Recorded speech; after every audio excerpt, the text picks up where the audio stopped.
पूज्य गुरुदेव को प्रणाम। आइए आज हम इच्छा शक्ति के बारे में बात करते हैं। इच्छा शक्ति यानी कि विल पावर। अगर हम अपनी विल पावर का उपयोग नहीं कर पाते हैं तो हम अपने आप को चेंज नहीं कर पाते हैं। इसीलिए हर मनुष्य के अंदर इच्छा शक्ति का होना बहुत महत्व रखता है, जो आपके जीवन को परिवर्तित करता है। तो आइए किस तरह से समझाया है इच्छा शक्ति के बारे में हमारे बाबूजी महाराज आचार्य जी ने मिलके। तो आइए सुनते हैं इस वीडियो के माध्यम से कि मैं इच्छा शक्ति के बारे में सोचता रहा हूँ। बाबूजी कहते थे कि इच्छा शक्ति का उपयोग करो। किसकी इच्छा शक्ति? क्या ये मेरी इच्छा शक्ति है? अगर ये मेरी होती तो मैं इसका उपयोग करने में समर्थ होता। आपने कहा कि उनकी कोई इच्छा शक्ति नहीं है, उनका संकल्प असफल हो गया। क्या ये सचमुच हमारे संकल्प हैं? पिछले कुछ समय से मैं इस पर सोचता रहा हूँ कि सन 1972 में बाबूजी महाराज ने इसके बारे में कुछ बताया। मेरी याद के मुताबिक हम वाशिंगटन में एक भाई के यहाँ बैठे हुए थे।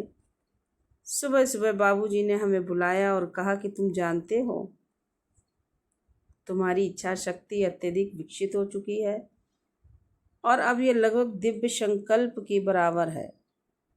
उन्होंने कहा, मैं तुम्हारा अभिवादन करता हूँ, लेकिन साथ ही तुम्हें एक चेतावनी देता हूँ कि इस संकल्प के कारण तुम जो भी कुछ सोचोगे वह हो जाएगा, वह हो जाएगा। उन्होंने ये नहीं कहा कि तुम जो चाहो कर सकते हो। 20 साल पहले कहे गए उनके शब्दों का महत्व मैं उस समय नहीं समझ पाया। जो कुछ भी तुम सोचो वह हो सकता है, इसीलिए बुरे विचारों को स्थान मत देना। कभी अपने विचार में भी किसी को अभिशाप मत देना। देखो, आपने विचारों की ताकत विचार में नहीं है, विचारों के पीछे लगाए गए हमारे संकल्प में है। अगर ये संकल्प कमज़ोर हैं, महत्वहीन, अविकसित है, चूँकि ये मेरा संकल्प है, कुछ भी घटित नहीं होगा। हम सोचते जाते हैं और कुछ भी घटित नहीं होता, कुछ भी अच्छा और बुरा नहीं होता। हमारी सोच इसे अच्छा या बुरा बना देती है। शेक्सपियर को धन्यवाद, जिसने इस पर एक कहानी बना दी। इस संकल्प को विकसित कैसे करें? केवल ध्यान से, स्मरण से अपनी आत्मा को उसकी उपस्थिति में व्यक्त करें, तभी उसका संकल्प हमारे संकल्प में लय हो पाता है। वैसे ही जैसे गंगा किसी छोटी सरिता में विलीन हो जाती है। सामान्यतः हम देखते हैं कि छोटी धाराएं बड़ी नदियों में विलीन हो जाती हैं, लेकिन यहाँ तो बड़ी नदी छोटी धारा में विलीन होकर इसकी धार को मजबूत बना देती है। फिर हमें कुछ करना नहीं होता, संकल्प शक्ति क्रियाशील हो जाती है। सूरज यहाँ उपस्थित हो जाए और वह उपस्थित हो जाता है, उसके पास कोई विकल्प नहीं होता।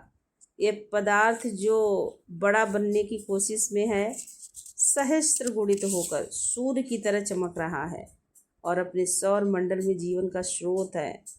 अगर इसके पास सोचने और महसूस करने की ताकत होती तो शायद ये सोचता कि मैं महान हूँ, मेरे बिना इन सभी ग्रहों का अस्तित्व समाप्त हो जाएगा, उन पर स्थिति जीवन भी समाप्त हो जाएगा।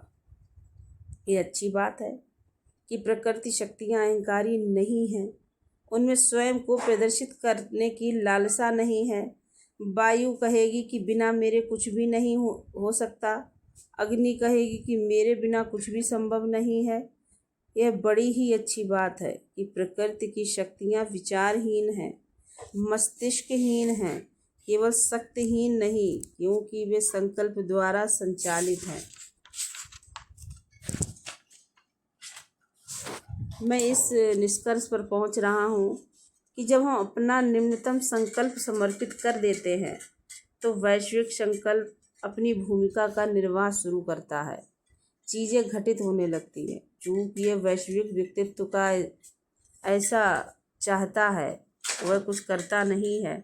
मैं भी कुछ नहीं करता हूँ, चीज़ें घटित होती हैं, तब यह रहस्यपूर्ण और आश्चर्यजनक पद्धति प्रकाश में आती है कि वास्तव में कोई कर्ता नहीं है, लेकिन सब कुछ होता जा रहा है। ईश्वर को किसी भी चीज़ के लिए दोष नहीं दिया जा सकता। बाबूजी महाराज ने कहा, किसी की मृत्यु के पीछे भी एक कारण अवश्य होता है। कोई कैंसर से मरता है, कोई एड्स से मरता है, कोई आत्महत्या करके, तो कोई नदी में डूबकर, लेकिन कोई यह बात नहीं कह सकता कि ईश्वर ने उसकी हत्या की है।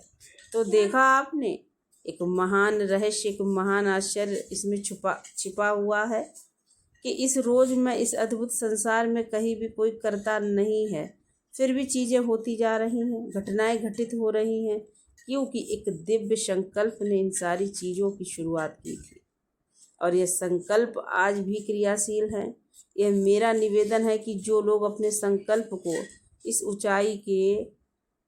ऊंचाई तक विकसित कर लेते हैं, उनकी मृत्यु के बाद भी उनका संकल्प कार्य करता रहता है। बाबूजी महाराज ने इसका संकेत देते हुए कहा कि अपने संकल्प को इतना विकसित करो कि सोने की अवस्था में भी यह अपना कार्य करता रहे। अगर मृत्यु को हम इस नज़रिए से देखें तो यह एक लंबी नींद के अतिरिक्त और कुछ नहीं है। जब संकल्प सोने की अवस्था में भी काम कर सकता है, तब हमारी मृत्यु के बाद क्यों नहीं? सब कुछ हम पर निर्भर करता है। सब कुछ हम पर निर्भर करता है। धन्यवाद।